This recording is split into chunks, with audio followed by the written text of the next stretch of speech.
Poland से बड़ी खबर आ रही है, जहां पूर्वी पोलैंड का लुब्लिन एयरपोर्ट अब बंद कर दिया गया है और एयरपोर्ट से फ्लाइट की आवाजाही को रोका गया है। हालांकि सुरक्षा के मद्देनजर एयरपोर्ट को बंद करने की बात कही जा रही है, लेकिन बढ़ते तनाव के बीच पोलैंड की क्या ये कोई तैयारी है? और बढ़ते तनाव के बीच क्या रूस से बढ़ता खतरा ही एक बड़ी वजह है कि अब सुरक्षा के मद्देनजर एयरपोर्ट तक को बंद करने की खबर? अब पोलैंड और रूस के बीच फिर जिस तरीके से तनाव पैदा हो गया है, इस बार वजह बना है एक रेल हादसा। 2 दिन पहले ही पोलैंड की राजधानी वॉर्सो और यूक्रेन के बीच चलने वाली ट्रेन में विस्फोट हुआ और ट्रेन पटरी से उतर गई। हालांकि पोलैंड ने इस मामले में 2 लोगों की पहचान भी कर ली है। दोनों यूक्रेनी मूल के बताए जा रहे हैं, लेकिन रूसी खुफिया एजेंसी के लिए क्या वो काम करते हैं, ये एक बड़ा सवाल है, क्योंकि दोनों तोड़फोड़ की घटना को अंजाम देने के बाद पोलैंड से बेलारूस भाग गए। हालांकि पोलैंड की सेना के प्रमुख जनरल विस्लाव कुकुला ने इस घटना के बाद कहा कि रूस पोलैंड के खिलाफ युद्ध की तैयारी में जुटा है। युद्ध से पहले रूस पोलैंड को अस्थिर करना चाहता है।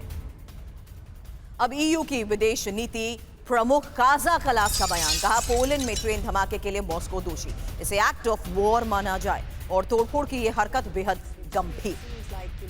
Something soft when we should call them by its name, which is state-sponsored terrorism. So this balance that we all need to strike. ये एक बड़ा बयान, लेकिन इसी बयान और इसी घटना के बाद एक बड़ा सवाल कि क्या रूस पोलैंड जंग कभी भी, अतुल सर इसको लेकर सवाल आपसे करूंगी, उससे पहले ये इंफॉर्मेशन, क्योंकि पोलैंड दावा ये कर रहा है कि रूस ने ये ट्रेन धमाका कराया है। पोलैंड ने धमाके के 2 आरोपियों की पहचान भी कर ली है और दोनों आरोपी रूसी जासूसी एजेंसी के एजेंट्स बताए जा रहे हैं। हालांकि पोलैंड में पहले से ही रूस की हवाई घुसपैठ जिस तरीके से जारी है, अब हमले को लेकर खबर है। इसी हमले के बाद पोलैंड में रूस के खिलाफ गुस्सा और ज्यादा बढ़ गया है। हालांकि पोलैंड को रूस से किस तरीके का खतरा है ये भी समझिए, क्योंकि रूस अपनी सीमा पर पोलैंड को खतरा समझता है। 1999 में ही नेटो में आया पोलैंड, तब से रूस से तनाव है और रूस पोलैंड को काबू में करके बफर जोन भी बनाना चाहता है। हालांकि यूक्रेन युद्ध से रूस और पोलैंड के बीच मतभेद गहरे हुए हैं और यूक्रेन के बाद रूस पोलैंड पर हमला भी कर सकता है। ऐसे में अतुल सर, बड़ा सवाल और बड़ी बात कि क्या ट्रेन धमाके को युद्ध का आगाज माना जाए? देखिए, ये युद्ध का आगाज़ तो नहीं है, इससे पहले ड्रोन भी गए हैं कुछ। और बेसिकली बात ये है कि जितना अगर रशिया भी अपनी वॉर को बढ़ाना नहीं चाहेगा, मेरे को नहीं लगता कि वो पोलैंड तक पहुंचना चाहेगा, कि वो अपनी वॉर को लिमिटेड रखना चाहता है। दूसरी तरफ हाँ, यूक्रेन ये ज़रूर चाहता है कि जितना अगर अटैक होता है पोलैंड के ऊपर, तो पोलैंड जल्दी से इन्वॉल्व हो, और पोलैंड का इन्वॉल्वमेंट होना इसका मतलब ये हो जाता है कि नेटो डायरेक्टली इन्वॉल्व हो। वो चाहते हैं कि नो फ्लाई जोन डिक्लेयर किया जाए इस पर, और ताकि नेटो इसको रशिया को कंटेन कर सके। और क्योंकि अभी यूक्रेन के पास, ज़ेलेंस्की के पास अगर आप देखेंगे तो उनके पास कोई और विकल्प नहीं बचा है। उनके पास एक ही विकल्प है कि डायरेक्टली अगर नेटो अंदर आ जाए। एक तरफ से अमेरिका ने हाथ अपना हटा लिया है, दूर कर लिया अपने आप को इस वॉर के साथ। अब उसका जो ओनली सोल्यूशन है उसके पास, यूक्रेन के पास, है कि डायरेक्ट इन्वॉल्वमेंट ऑफ यूरोप। अब यूरोप डायरेक्टली इन्वॉल्व होगा, वो अभी तक अपने आप को प्रिवेंट कर रहा है। वो केवल ये चाहता है कि उसके वेपन्स जितने हैं वो बिकते रहें, यूक्रेन खरीदता रहे। पर मसला ये है, क्या यूक्रेन के पास पैसे हैं उसको खरीदने के लिए? अब उसके पास पैसे तो है नहीं, पर यूरोप इस आस में बैठा है कि जो $300 बिलियन उसने रशिया के अपने जेब में डाले हुए हैं, वो शायद वो उसको वापस नहीं करेगा और उसको इस्तेमाल कर ले। तो ये चलते हुए ये लगातार ये टसल चल रही है। तो यूक्रेन चाहता है, टसल के बीच सर, अब यूक्रेन किस तरीके से सीधे रूस की ऑयल रिफाइनरीज को टारगेट कर रहा है। एक बड़ी खबर आ रही है रूस के एलएसकी तेल रिफाइनरी पर हमले को लेकर, और यूक्रेन ने अब कामिकाज़ी ड्रोन से इस हमले को अंजाम दिया है, जहां तेल रिफाइनरी के एक हिस्से में लगी आग की देर रात की ये तस्वीर देखिए।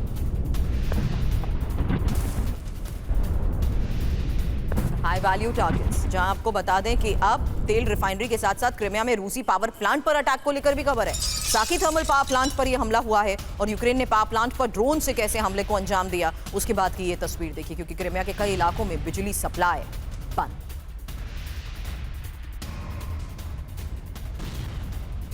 हालांकि रूस की सबसे बड़ी तेल रिफाइनरी पर अटैक को लेकर खबर है। रियाजान तेल रिफाइनरी पर ड्रोन से हमला हुआ है और हमले के बाद तेल रिफाइनरी भी बंद।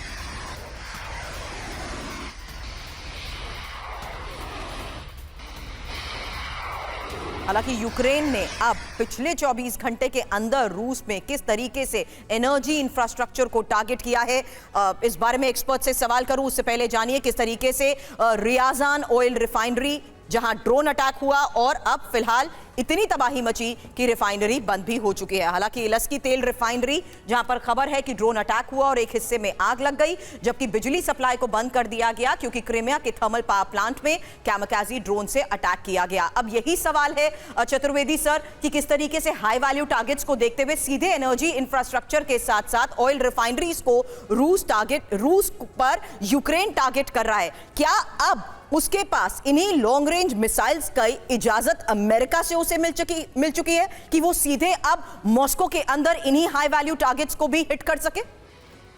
बेसिकली वो फ्रंट लाइन से जहाँ पे ट्रुप्स कांटेक्ट में हैं वहाँ से रशिया का ध्यान बटाना चाहता है और वो उनके डेप्थ में जो उनकी लॉजिस्टिक्स इंफ्रास्ट्रक्चर है उसको अटैक कर रहा है।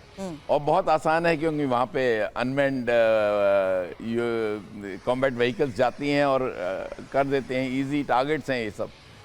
लेकिन इस सब के बावजूद आज यूक्रेन को मालूम है कि वो इसके बियॉन्ड कुछ नहीं कर सकता। ग्राउंड पे जहाँ पे ट्रुप्स को एक्चुअल ऑक्यूपेशन ऑफ लैंड जो टेरिटरी है वो उसकी काबिलियत के बाहर है और इसीलिए वो अब चाहता है कि इस लड़ाई का अंत हो किसी तरह से वहाँ पे फिर डेवलपमेंट।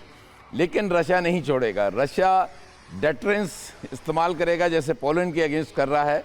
वो थ्रेट इन बीइंग है, पोलैंड पे अटैक नहीं होगा लेकिन थ्रेट इन बीइंग वहाँ पे हमेशा रहेगी, पोलैंड को डराता रहेगा। इसी तरह से बाकी भी तमाम डिप्लोमेटिक लेवल पे, पॉलिटिकल लेवल पे वो एक्शन करेगा जिससे कि नेटो डायरेक्टली इन्वॉल्व नहीं हो। और नेटो भी नहीं चाहता, नेटो को प्रॉक्सी चाहिए। अभी तक यूक्रेन था, अब वो किसी और देश को प्रॉक्सी के रूप में इस्तेमाल करेगा। बियॉन्ड दैट ये नहीं, एक मैं पूरा काफ़ी अनुभव के तौर पे कह रहा हूँ कि अब ये स्टेलमेट है। जेलेंस्की अब एस्केप रूट ढूंढ रहे होंगे क्योंकि मैं अब तो उनको सोल्जर्स की भी कमी पड़ेगी। सर वो एस्केप रूट ढूंढ रहे हैं या वो और ज्यादा रूस को इग्नाइट करने का मौका दे रहे हैं कि वो सीधे बाल्टिक देशों को या नेटो देशों को टारगेट करें? दोनों। अब अगर वो इस तरह के एक्शन लेंगे तो वो रूस यूनाइट होगा, उसमें कोई शक नहीं है। बिल्कुल। और उसके ऊपर थोड़ा बहुत जरूर लॉजिस्टिक इंफ्रास्ट्रक्चर पे डैमेज होगा, लेकिन रूस रिटेलिएट करेगा। इनके ब्रिजेस, इनके एनर्जी सेंटर्स, इनके लॉजिस्टिक्स इंस्टॉलेशन, ये सब बर्बाद करेगा। और आज जो बर्बादी है, जो सबसे बड़ा मानवता की वहां पे जो हालत है, वो आप देखिए कि यही ग्राउंड रियलिटी दिखा रहे हैं सर। यूक्रेन में बारूदी बम वर्षा की ही एक और तस्वीर भी दिखा देती हूं, क्योंकि यूक्रेन में जिस तरीके से फिलहाल हमलों को अंजाम दिया जा रहा है, ड्रोन से कई इलाकों में लगातार हुए हमले की एक और बड़ी खबर आ रही है। डोनेट्स्क के पैंटेलिमोनिवका में ये ड्रोन अटैक। अब डोनेट्स्क जहां रूसी टैंक पर टारगेट किया गया और यूक्रेन ने ड्रोन से कैसे ये अटैक किया, देखिए तस्वीर। टैंक पूरी तरह से तबाह हो गया।